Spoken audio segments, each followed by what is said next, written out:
new will come, Ray. The one constant through all the years, Ray, has been baseball. Little roller up along first. Behind the bag.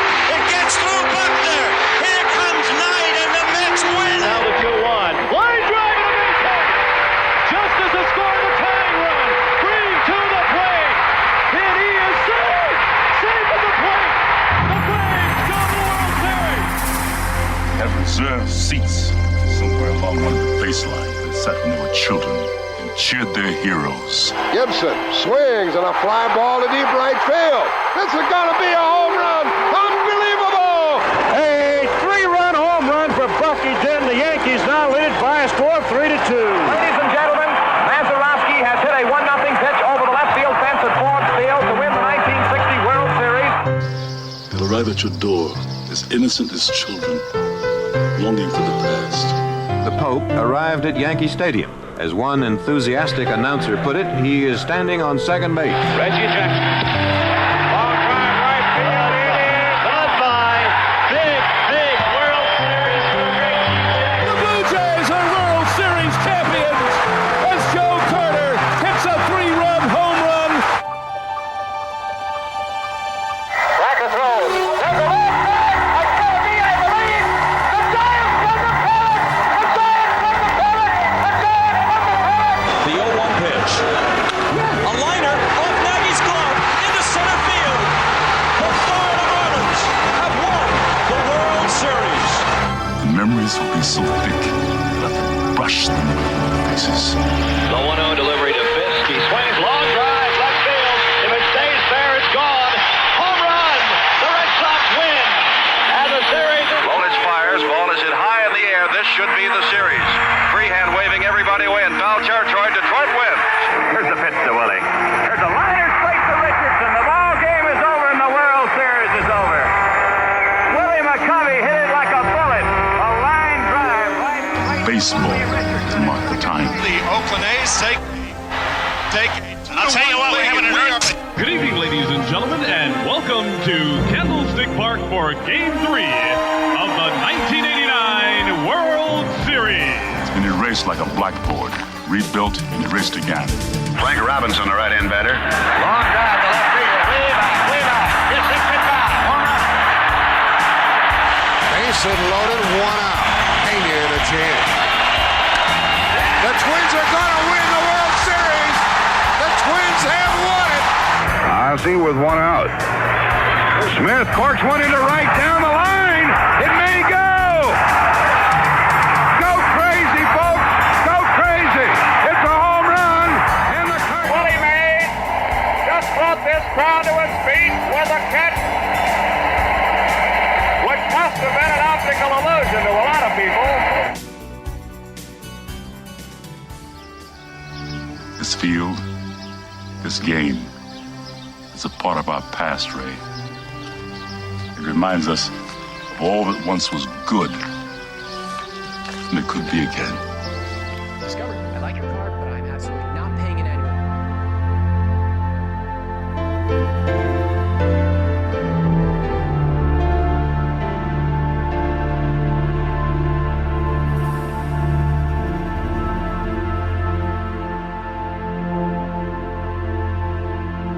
Broadcasted live.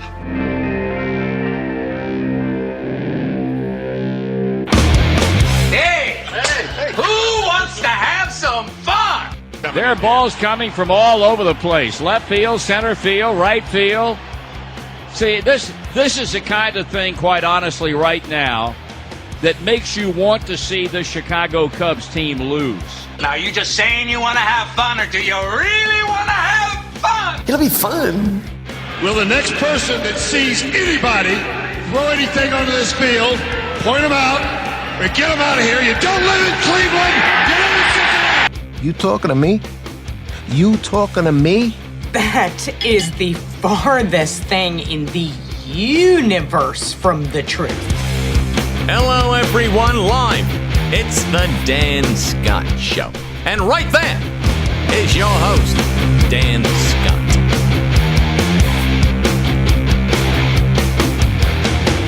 And good Wednesday morning to you. Hope that you are off to a good start today and everything is shaping up to be a great day for you. I am your host, Dan Scott, and over the course of the next hour, we will try to inform and entertain, probably, at least in some cases, learn something we did not know by the time it's all said and done.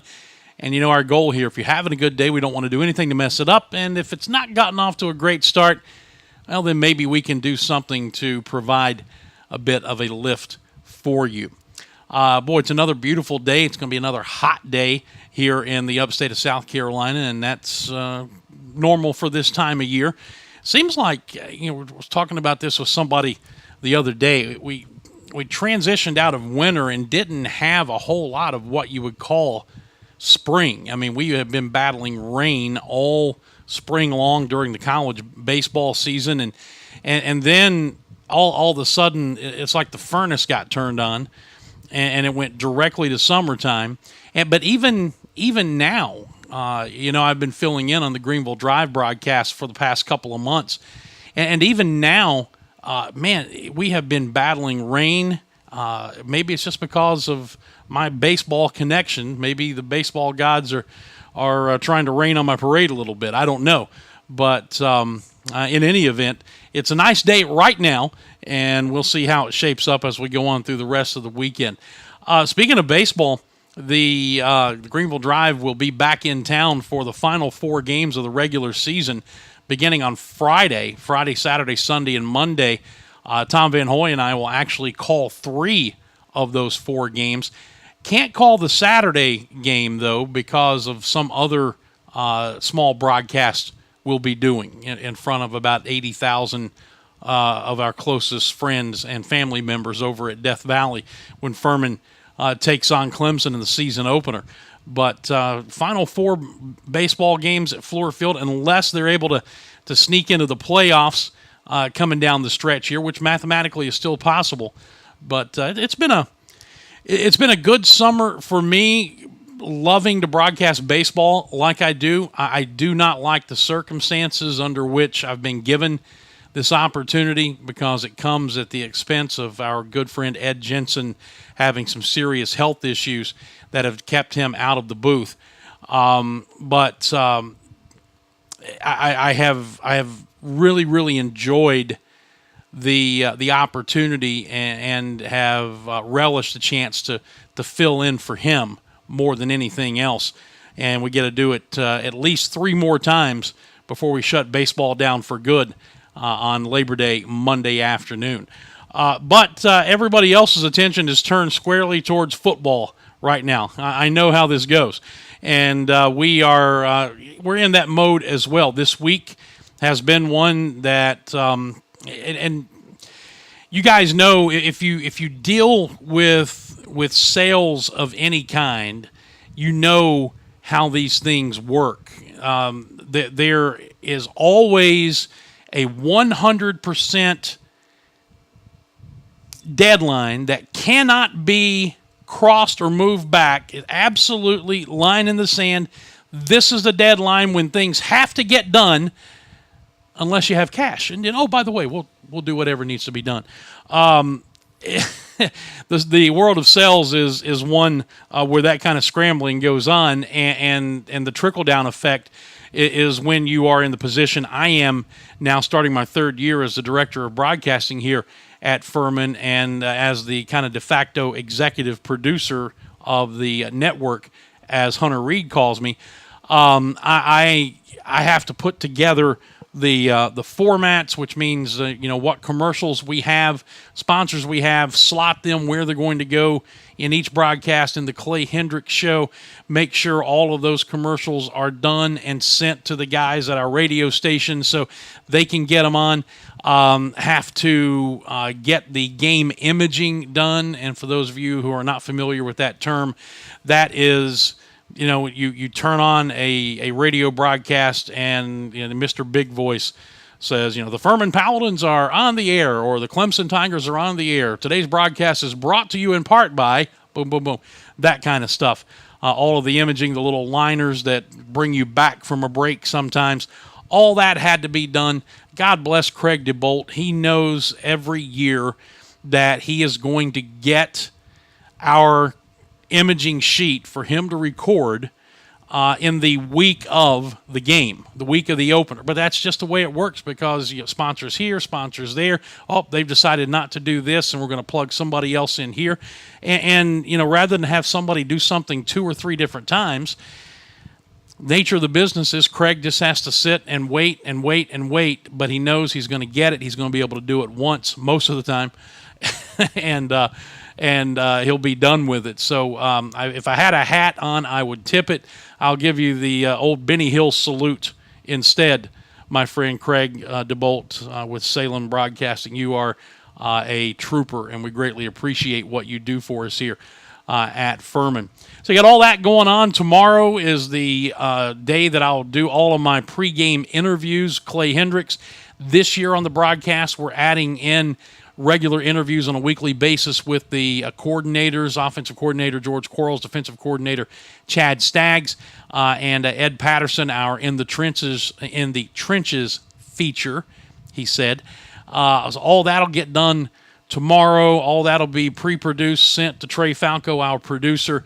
And the idea is that once the broadcast starts on Saturday, it'll run like a well-oiled machine. That's the idea. The reality is, seemingly, you test out all the equipment, you get into a different venue, and seemingly something goes wrong. You try to be prepared for it. That's why people who travel with me, when I go to a venue, especially a football venue, because of the much larger setup that we have for a football broadcast, and the fact that I'm having to not only do the play-by-play, but do the engineering of it myself.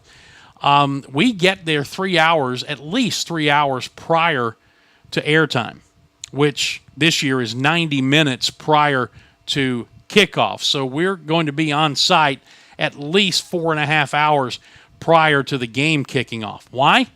Well, if something breaks or something doesn't work, you have time to try and get it fixed. I backed that off a little bit in basketball for the most part because it's a much simpler setup. Baseball, I'm at the park 3 hours prior to going on the air at every game because of all of the stuff that has to be done pregame with the book and everything else. But when you travel with me, and I think a lot of people in our business are like this, you get to the venue early and you are going to be there late. By the time we are done at Death Valley or any other venue during a football season, we will have been on site for anywhere between 8 and 10 hours.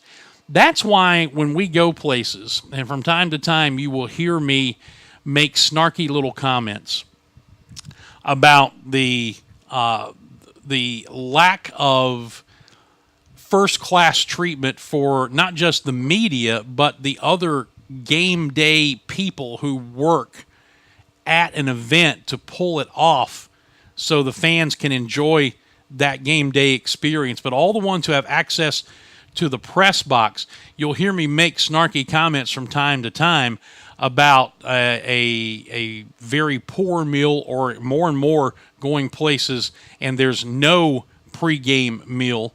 And that's why. Not because it's the fat guy who's hungry and needs to eat every couple of hours. It's because there are people who are on site at those venues sometimes 8, 10, 12 hours, and they don't get a chance to go out and get dinner with their family or run out and even go to a McDonald's or someplace and bring something back. And for more and more schools, especially our size, and in our size I'm talking about like the Southern Conference and other smaller conferences, more and more you go on the road and you're finding places that do not provide a meal, and they use the excuse of budgetary reasons, and it's just a sham is what it is. So, again, it's not the fat guy wanting to eat. It's looking out more for other people, even, their own people. Forget how they treat visiting media, which you want to try to treat everybody first class.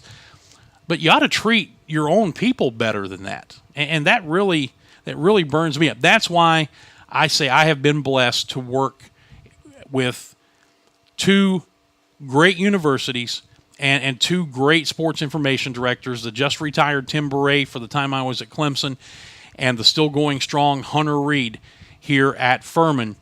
They do a first-class job. Now, first class means different things at different people, and a lot of times it depends on the budget. So what Clemson can do budget-wise, Furman can't do. But I promise you come to a football game here at Furman and you're a member of the working media or someone who's working and access legitimately to this press box, you're going to be taken care of. You're going to be taken care of in a first-class manner. I've been very, very fortunate to work with those people, and looking forward to getting back over and seeing our friends at Clemson, and can't wait for the home opener here in a couple of weeks when Colgate comes to town. I got on a rant there, didn't I? Didn't mean to. We need to take a break. We'll come back because we got to get the Wofford preview in, and then Dave Glenn will join us coming up at 10:25, and we'll talk all things ACC with Mr. ACCSports.com and the David Glenn Show. Our show is brought to you each and every day by the Carolina Creative Group. Hope that you will take a look at the website, thedanscottshow.com, and see their handiwork. Man, they do it all for you. They do logos, they do branding, they do digital marketing. They handle it all. CarolinaCreative.co is the website, and the telephone number is 864-250-2012. Carolina Creative, not just simple, but simply brilliant. We'll be back with more in just a moment. Dan Scott Show continues right after this. If you're looking for the perfect frame for that special photo or painting, Custom Corners Frame Shop in Seneca can deliver for you. Family owned for nearly 4 decades, Trevor and the folks at Custom Corners Frame Shop pride themselves on quality, presentation, and professionalism. They offer picture framing for every budget, and every job is custom. Custom Corners Frame Shop also sells work from local artists as well as locally themed gifts. For more information, visit them at 289 Market Street in Seneca. Call 864-882-7736 or find them on Facebook, Custom Corners Frame Shop in Seneca. Hey everybody, Dan Scott. You know, I've been telling you for some time now that I switched the protection of my home and family to Security Complete. I can tell you that I've been ecstatic with the results. Locally owned with more than 40 years experience in the industry, Security Complete uses nothing but the latest technology, which equals low overhead, which equals greater savings to the customer. Fully automated systems with monitoring rates much lower than the competition. Security Complete gives you all this and does not require a contract of any length. Find out more by calling 864-546-0630 or find them on Facebook and Twitter. Security Complete, my first line of defense. Make them yours today. When you're looking for the home of a lifetime, you need a realtor you can trust. With more than 27 years experience selling real estate, Gel Sartain is the choice to help the discriminating buyer find the home of their dreams. Licensed in both South Carolina and Georgia, Gel specializes in homes on beautiful lakes Hartwell and Kiwi, as well as the surrounding areas, and has a wealth of experience working with people with technical backgrounds. Now is the time to buy, sell, and invest in real estate in the Clemson-Seneca area. Let Gail help you realize that dream today. Call her at 404-317-3171. That's Gail Sartain, a member of the National Association of Realtors. Let me tell you something, Cowboy. This rookie can really bring the heat. He's smoky and spicy with a Chipotle style all his own. It's a new Montgomery Inn Chipotle barbecue sauce. Make it a part of your home team. Available now at your neighborhood grocer or online at CincyFavorites.com.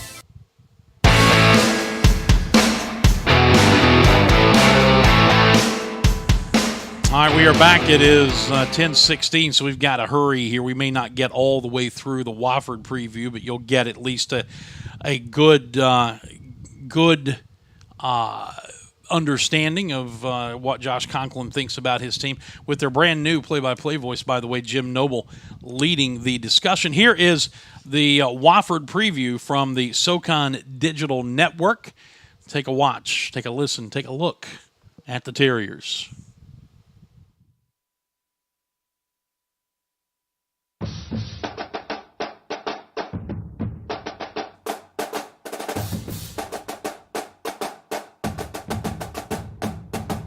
Welcome, everybody, to Wofford College in the 2018 Southern Conference Football Preview. I'm Jim Noble with first-year head coach Josh Conklin, great to have you aboard. You've got your feet wet for a few months after being named head coach back in January. So let's start off with this, Coach. How has the transition gone? What are your initial impressions of the people, the facilities, and your players here at Wofford? Transition has been really good. Really excited about this 2018 season. I think the thing that makes it really easy is you've got really good football players that are really good people. I think they've got great character, and then you combine that with a coaching staff is the same makeup, the same mold. I really am proud of the coaching staff that we put together.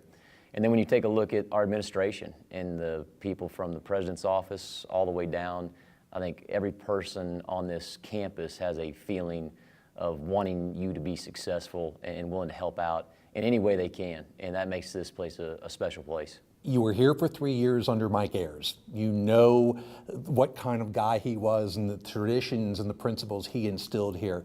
How do you take that very successful model and make it your own in some way? Well, I think that's the hardest thing. I mean, that's the thing that we talk about as a staff all the time. I don't know if you can replicate the success that Mike has had here for 30 years. I don't know if anybody will ever be able to do that again. We're doing a study right now looking at the win percentage since 2000, taking a look at, how successful they truly have been and the importance of being part of that, not only as a player, but as a coach. And I think for me, that's the charge that I take every day, is trying to continue to find a way to take the next step. What is that next step? Is it multiple Southern Conference championships? Is it trying to get into the national championship picture? Those are the things that I think we're excited about, that we're trying to go through the day-to-day process to make sure we want our guys to understand. That's the end goal. But is that hard to do? Absolutely. And you don't replicate what Coach Ayers did without having a high standard day in and day out. You come from a defensive background. You come from your defensive coordinator position at Pitt. What are some principles of a Josh Conklin, Sam Cephas defense that we'll see this year? We want our guys to be really tough. We want them to be knowledgeable. We want them to understand and execute their job at a high level. And the guys that can do it consistently and the guys that we can depend on snap in and snap out, those are the guys that we're going to play. But I think, from a toughness standpoint, playing hard, playing fast, playing physical, that's what everybody wants. And we're getting there. Offensively, there's been a lot of buzz about the possibility, and I'll keep it a possibility, of maybe throwing the ball a little bit more. You've got Coach Lang coming back. You know that his wing bone, his triple option has been very successful. So is that going to be a work in progress? Might even look perhaps a little bit different near the end of the season than it will at the beginning? I think for sure. I think the one thing that we try to do as an offensive staff is we look at what the defense has given us and we try to see how we can attack them and do a better job of attacking them. And so for me personally, I do want to throw the ball a little bit more, but I don't want to go away from running the triple option either. And I think the biggest challenge that we have as a coaching staff is you look at what your players do well, whether that's Joe Newman or Miller Mosley, the tailbacks that we've got, the running backs that we've got, the fullback that we've got. You look at what they do well, and you put them in position to do the things that they do well. The schedule maker didn't give you any favors in your first year. Your biggest, what looked to be your toughest conference games, almost all of them on the road. Right. Anything special you have to do in your approach to gearing a team to be able to face the challenge of playing a quality opponent on the road?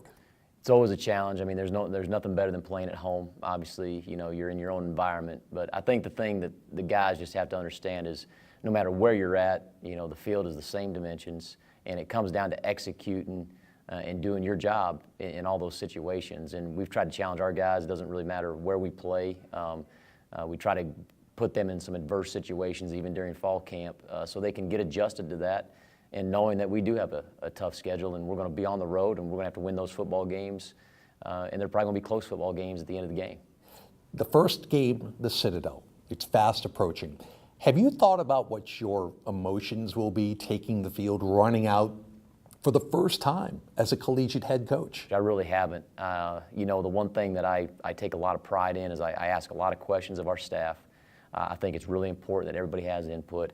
I just feel like I'm part of the chain of command, and my job is to ask questions, and ultimately my job is to make the final decision when I have to make the final decision. The one thing that I think is going to be unique that I've tried to study and I've tried to work on a lot is just the in-game situations, the clock management, the time management, things that you don't think about as an assistant coach. That's going to be different for me because you can get caught up in coaching the defensive side or coaching the offensive side and forget about the situation of the game and just having the ability to detach from the situation and see a big picture. In the end run, as you look at the whole picture, does this team have the capability to go as far as they want to go? Do you think they have the talent? Do you think they have the mindset? I think we're a talented group. I think we have a lot of potential. The thing about those two words, they mean absolutely nothing in our world. It comes down to when you line it up and how you're going to perform as a team. Are you going to be cohesive? Are you going to play as a team offensively and defensively? Do we have the ability to get as far as we want to? Possibly, if we come in and we stay to the process and every day coming in and doing our job at a really high level. What they've shown during fall camp, they've shown to do that.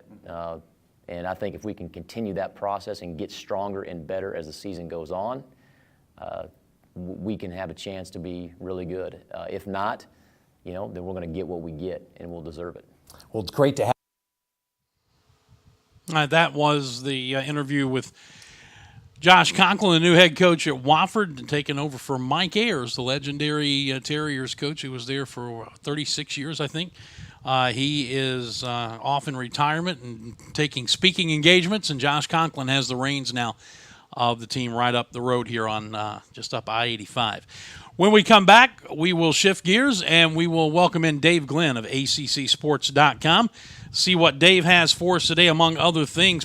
Couple of pretty good opening weekend matchups involving Atlantic Coast Conference teams, and we'll get into that when we come back. Dan Scott Show returns right after this. For a child battling a critical illness, a wish come true can be a turning point. One song, one dance, one game, one moment changes everything. Make-A-Wish needs your support to grant more life-changing wishes. Visit Make-A-Wish online now. Together, we can transform lives, one wish at a time. Looking for a great car, but your credit needs work? Premier Automotivations is a professional referral service motivated to help you drive a car you love while rebuilding your credit. Late model cars of all kinds. Premier Automotivations can get you on the road and your credit on the road to recovery today. Serving all of upstate South Carolina, it's Premier Automotivations. Call Sherry today at 864-722-3785 or email cricketgravely@gmail.com. When you go in search of a fence company, what's your criteria? Experience? Trust? A company that gets it right the first time and stands behind its work? Then your search is over. Faulkner Fence has been Greenville's fence company for more than 40 years. Ed Faulkner started the business, and now son Todd continues the tradition of excellence. So regardless of your fencing needs, commercial, industrial, or residential, trust the company that Greenville has trusted for over 4 decades. Faulkner Fence, 864-271-4626, or online at faulknerfencecompany.com. Dan Scott here for the Atlanta Bread Company. What do I like about Atlanta Bread? Well, too much to mention in a short commercial, but here are a few things. Bread baked daily fresh on site, a tremendous selection of soup, sandwiches, and salads, seasonal special additions to the menu, delicious hot coffee, and a bevy of other drink options. And yeah, can't forget about the baked sweet goodies. Dine in or carry out, and when you have the Atlanta Bread Company app, you can order and pay online, then breeze past the lines to the pickup counter to get your food. Experience it for yourself. That's the Atlanta Bread Company, Cherrydale Point in Greenville. All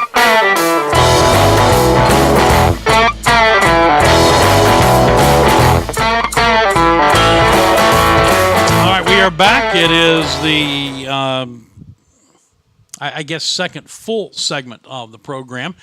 Coming up on the show the rest of the week, let me pop this up on screen real quick before we get to our guest. We've added something tomorrow. Larry Williams, as we told you, will be with us tomorrow at 10:25 from TigerIllustrated.com. Every week during the season, we'll bring somebody on to preview Furman's upcoming opponent, and Larry is the best there is when it comes to the Clemson beat. And then we added, you see there, Doug Allison, Furman men's soccer coach at 10:45. On Friday, Scott Keeler in with his prep football preview at 10:25. Brett Harker, Furman baseball coach at 10:45. No show on Monday. It's Labor Day. And then on Tuesday, on a segment that will normally be on Mondays moving forward, but because no show Monday, Tuesday, Don Clardy, the former Furman wide receiver, will be in with us at 10:15, and he's not only going to give us a little analysis of each week's game that just transpired, but as we celebrate the diamond anniversary of Furman's 1988 national championship team, Don, who was a sophomore wide receiver on that club, will be taking the schedule, and every week we're going to go game by game and get his thoughts on that 1988 season. We are really looking forward to that.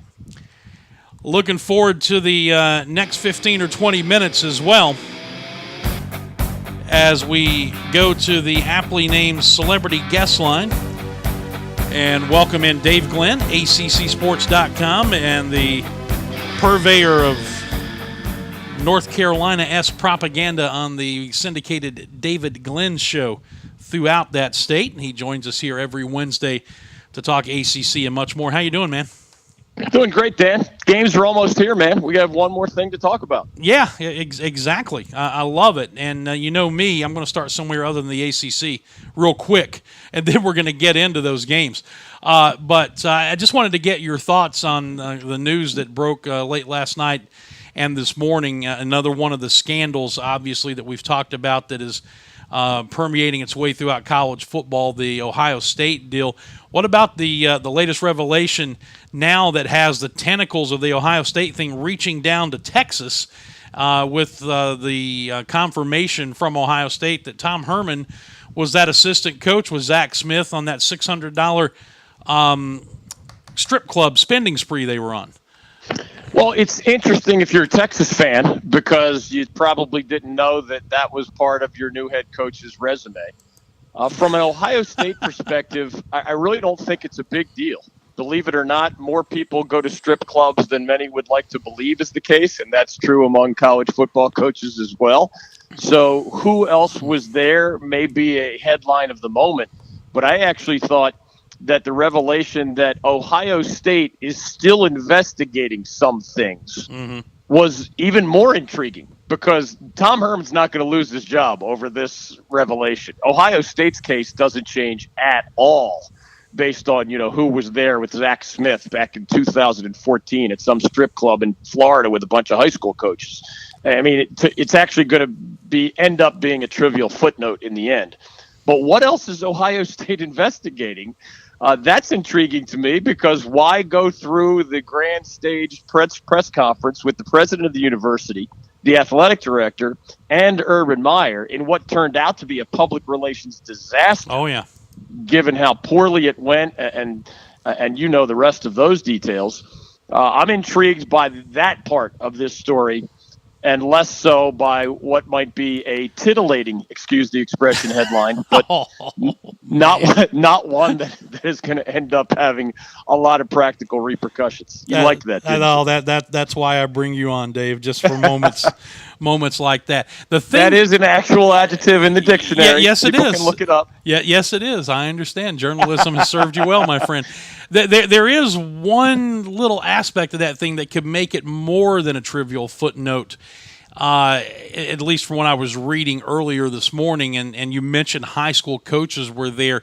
If Zach Smith and Tom Herman paid for the high school coaches' entertainment that evening, that could be an NCAA violation. I guess the question is, would it be just a secondary violation? Yeah, and that's it. It would be secondary. When you're talking about $600 total, if that's really the number, you're talking about a very small violation in the grander scheme of things. Assumedly, the $600 included whatever those two Ohio State assistant coaches at the time spent on themselves. So the number is even smaller than that in the end. Keep in mind, we've had examples where college athletes took, say, $300 from a booster, and you report that, and you may not even miss a single game. Take the same hypothetical, let's say, in the UNC agent scandal from a decade ago. When they were taking, it was proven they took more than $10,000 from agents while still football players at UNC.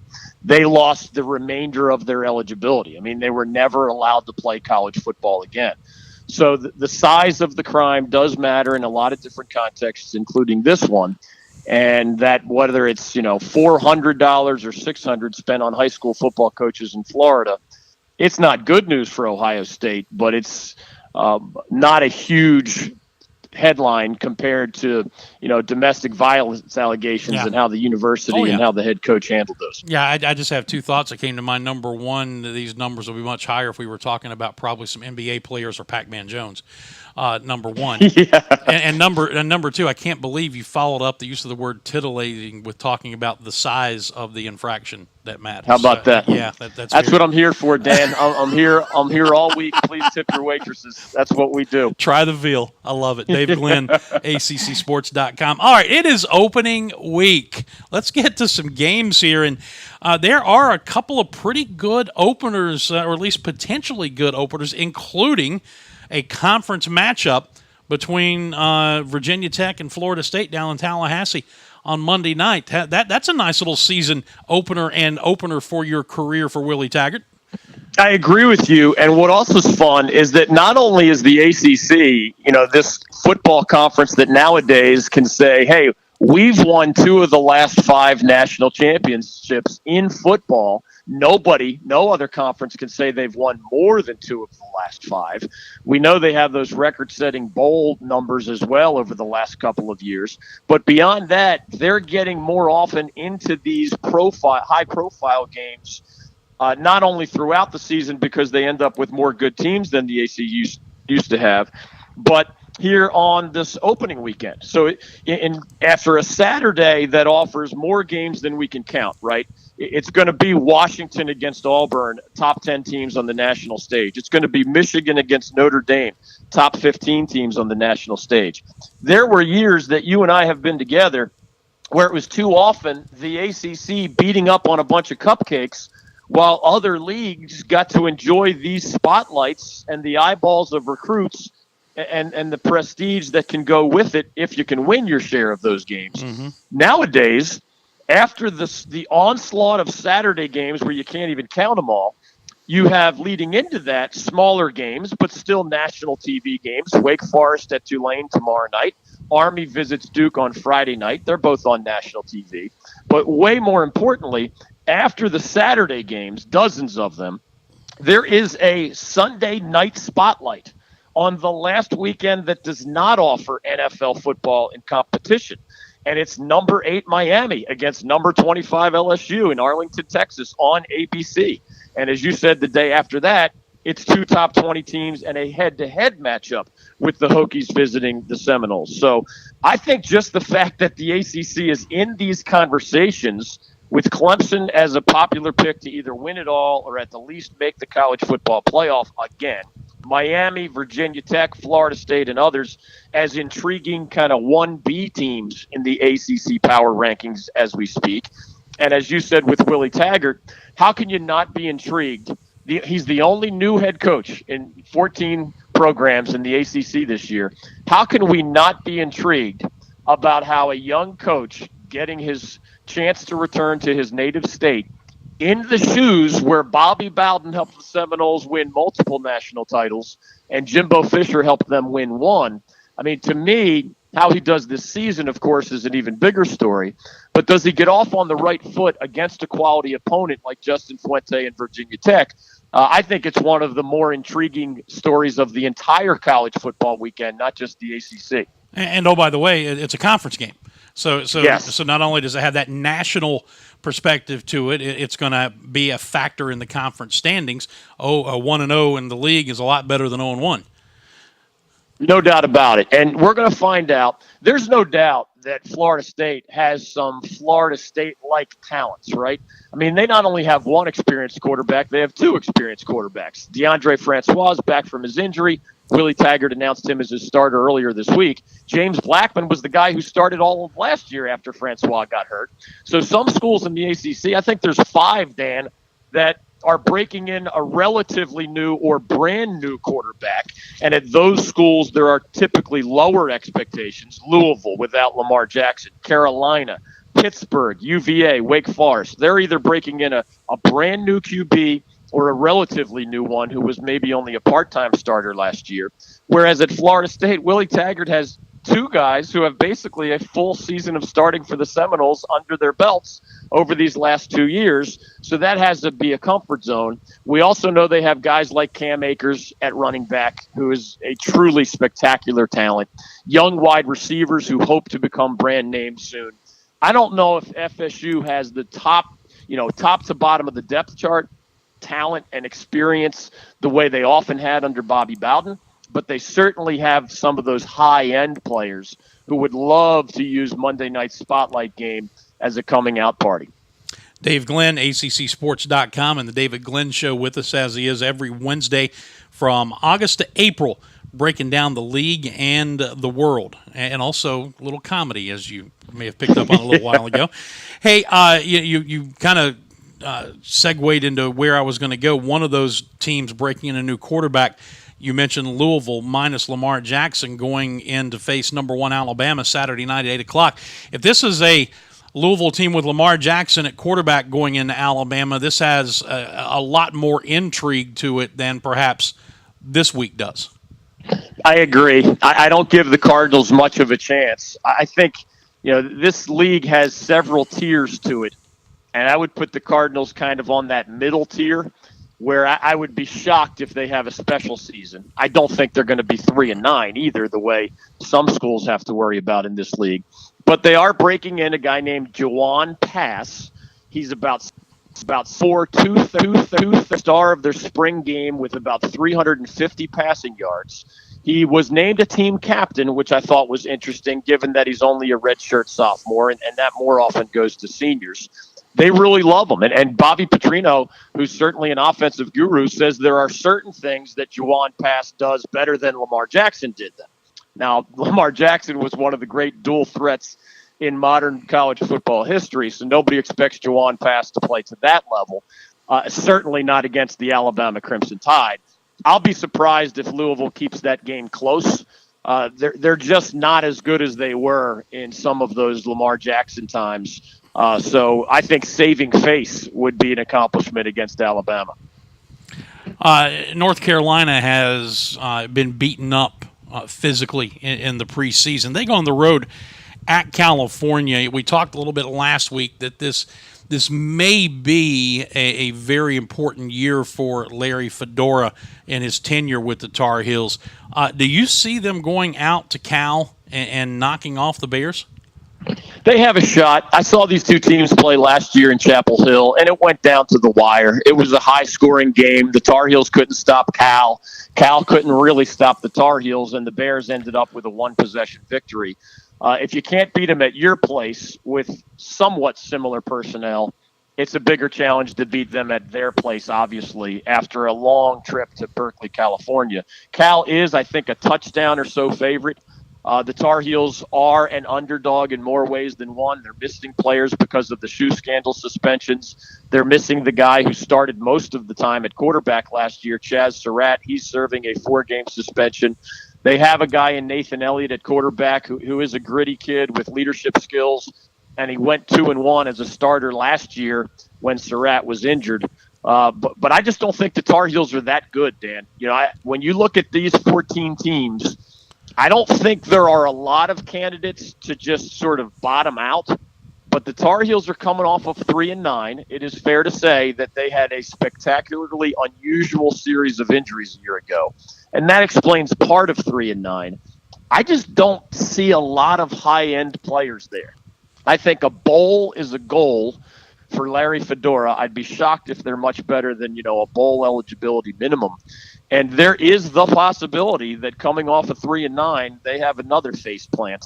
Larry Fedora has a pretty significant buyout, remember, with many years remaining on his deal in Chapel Hill.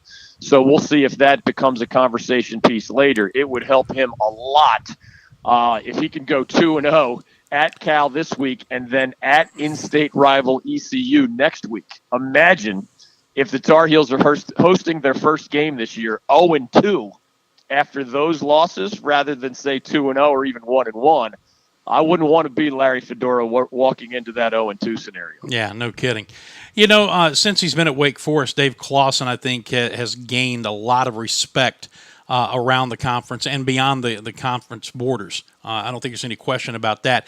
Is this a year, though, that we find out if he is building something sustainable with the Demon Deacons? Maybe. Here's the bottom line. I know we talk a lot about quarterbacks, but I just think it's the most important position on the field, and we can't avoid it if we're being realistic about these teams' chances.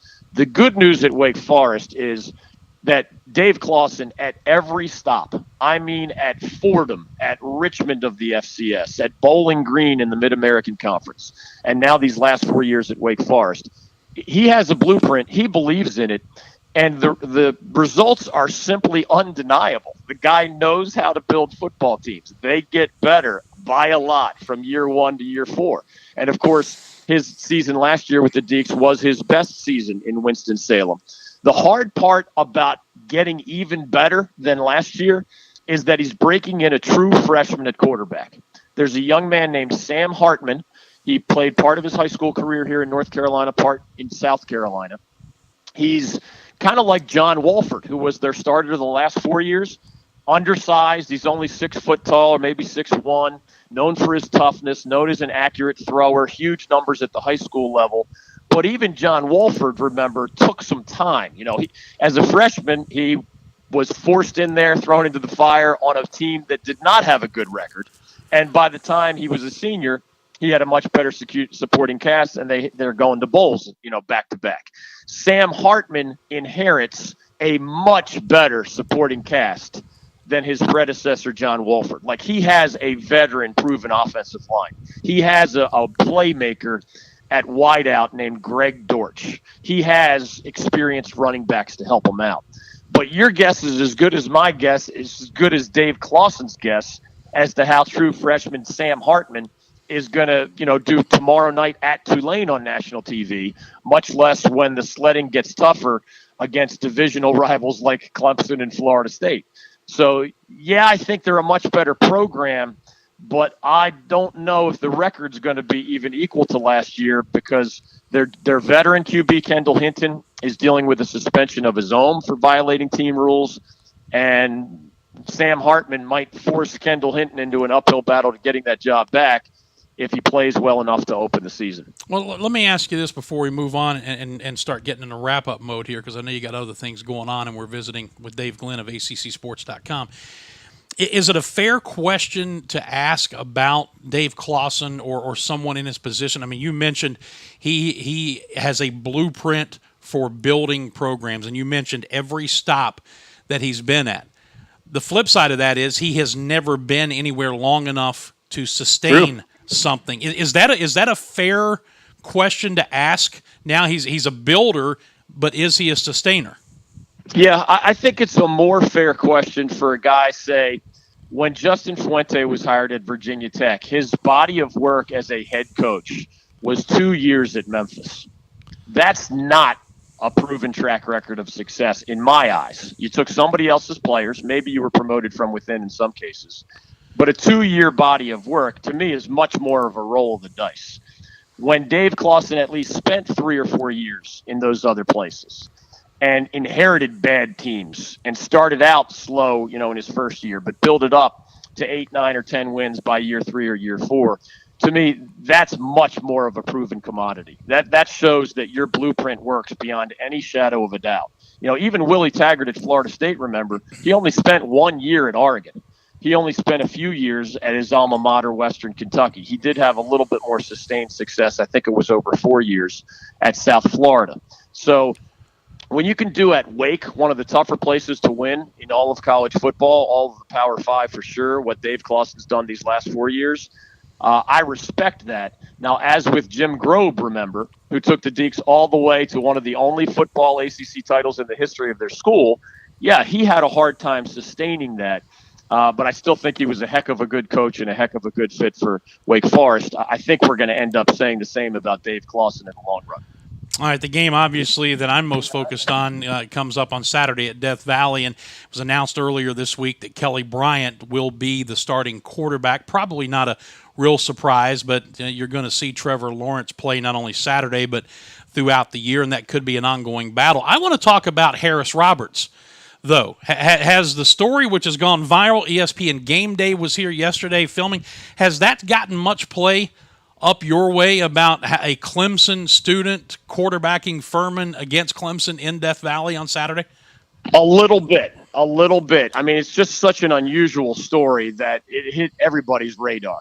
I think at this time of year, as you know, Dan, given your time in this industry for so long, everybody is so excited and so optimistic about his or her team right now. Oh, it's spring training. Everybody's undefeated. It's incredible. Yeah. I mean, I think, in the middle of the summer, this story of Harris Roberts, now of Furman, visiting Death Valley would have gotten infinitely more coverage. At this time of year, man, everybody believes that their team is either poised for a breakthrough or going to compete for a conference title.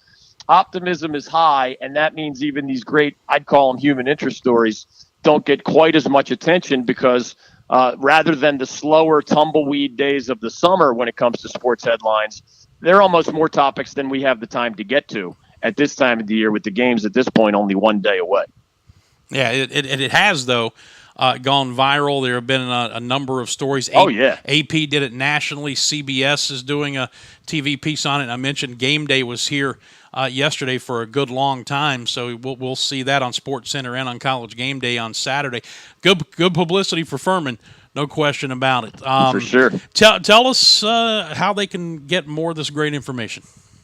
ACCsports.com is our Grand Central station, as always. Our Kickoff Edition magazine, of course, is out with a cover story written by yours truly. We're working on our basketball annual magazine as we speak.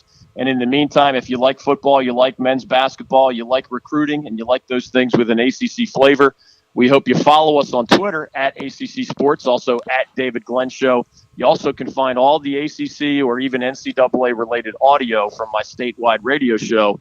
We pipe that to ACCsports.com as well. All these years in our working relationship and our friendship, there have been so many great moments, so many victories, so many highs, but there's still one monumental failure that I feel like I've had in this relationship, David, and that is my inability to make you understand that ACCsports.com and the magazine has to do more with college baseball in that league. and I will continue to carry that flag, my friend. Hey, here's my philosophy of life, Dan. I love feedback from thoughtful people, and you qualify. So such feedback makes us better, and I appreciate it. Yeah, if you listen to it. That's we do cover some college baseball. I know. It's just not as big a focus as some have asked. I know you do. Whereas in this state, college baseball is the second most popular sport behind football. So obviously there's a little bit of a difference. Hey, we'll talk to you again next week. Enjoy the games. All right, Dan, you too, bud. Always good to be with you. Take care. That is Dave Glenn of ACCsports.com doing his thing with us here on a Wednesday. Before we go to break, let me tell you about the Make-A-Wish South Carolina people. We have partnered with Make-A-Wish South Carolina, and you're going to be hearing a lot about them on the program over the course of the next year. Crystal Alifano will be here a couple of times a month for a brief segment highlighting some of the wishes that they have granted. They grant wishes in this state about one every 48 hours, which is phenomenal. The downside to that is that when the fiscal year ends at the end of this week, they'll have about a waiting list of about 200 more wishes they haven't been able to get to for strictly financial reasons. So if you see that website on the bottom, sc.wish.org/donate, you can go and make a donation right now.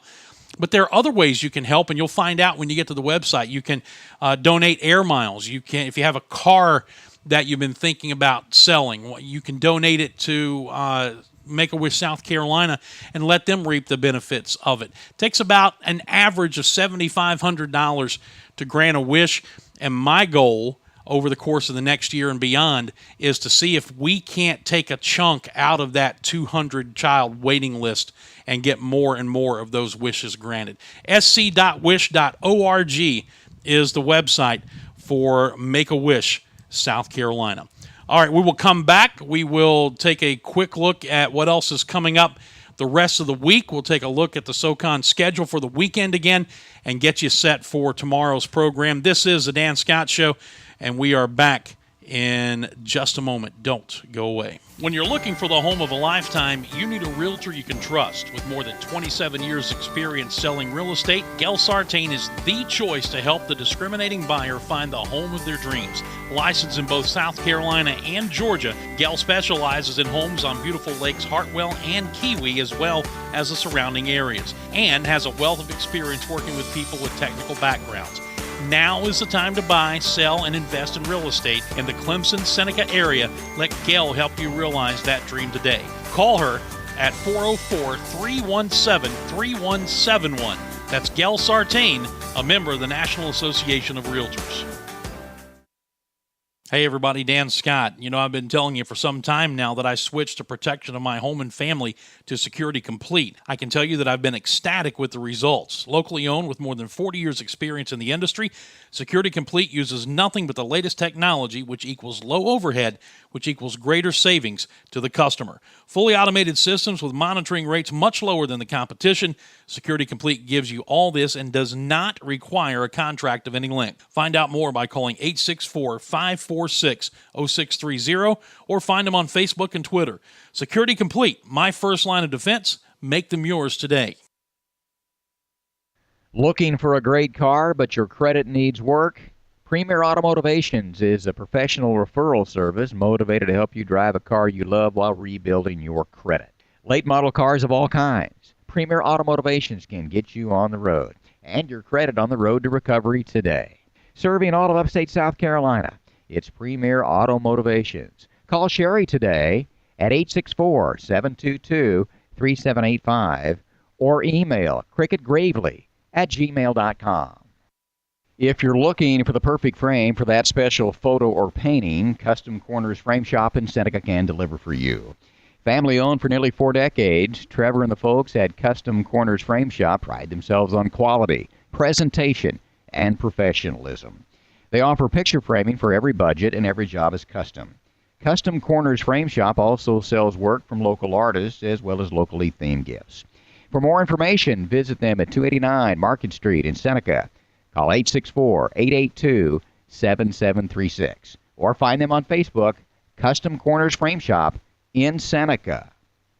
When you go in search of a fence company, what's your criteria? Experience? Trust? A company that gets it right the first time and stands behind its work? Then your search is over. Faulkner Fence has been Greenville's fence company for more than 40 years. Ed Faulkner started the business, and now son Todd continues the tradition of excellence. So regardless of your fencing needs, commercial, industrial, or residential, trust the company that Greenville has trusted for over 4 decades. Faulkner Fence, 864-271-4626 or online at faulknerfencecompany.com.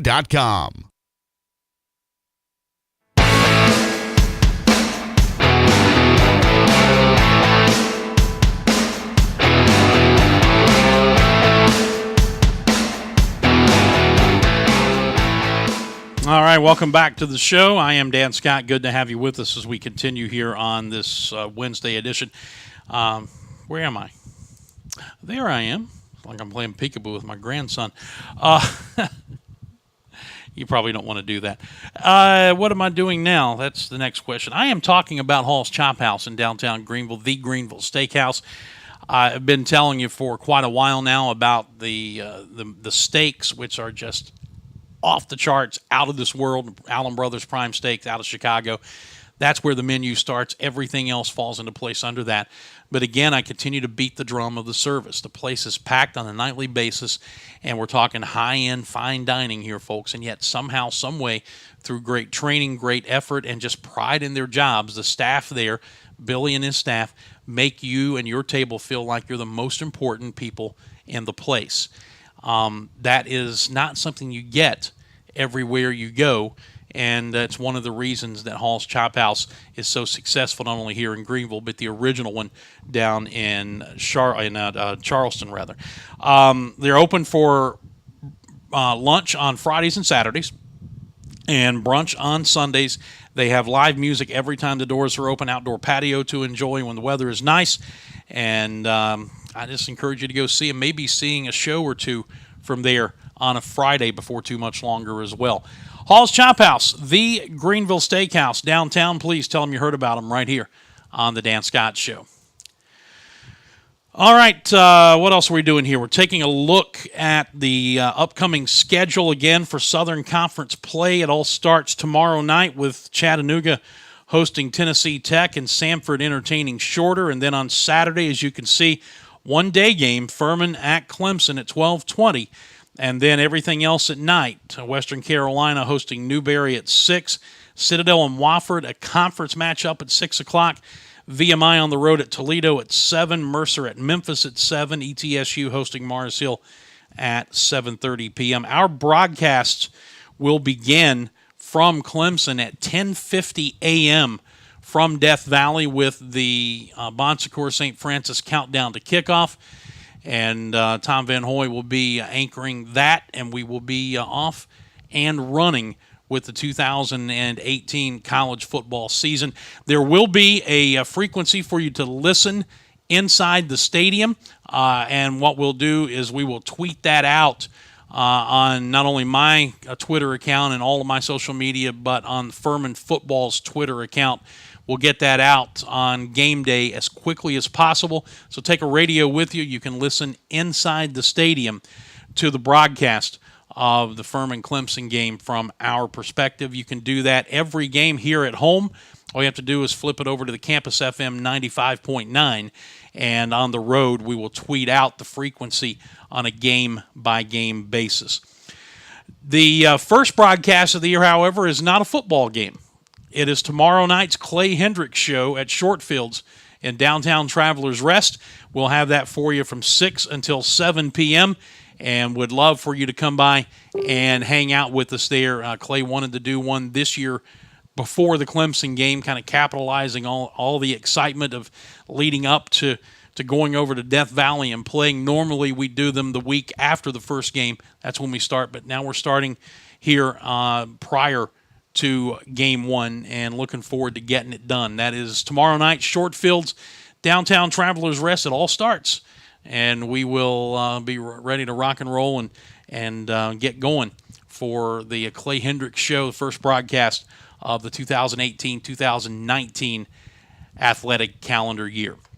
With that, we are going to say our goodbyes. Show is presented each and every day, again, by our friends at Carolina Creative Group. CarolinaCreative.co is the website, and the phone number is 864-250-2012.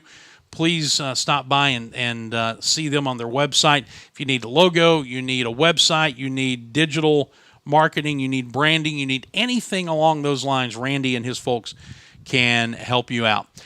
We will be back with you tomorrow. Larry Williams from TigerIllustrated.com at 10:25, and in studio, it'll be Doug Allison at 10:45, the Furman men's soccer coach. So we got a full show for you tomorrow as well. I look forward to having you on board with us. Until then, have a great rest of your Wednesday. Enjoy it. Make the most of it. Try to make a difference in somebody's life, would you? Until tomorrow, I'm Dan Scott saying God bless you. So long, everybody.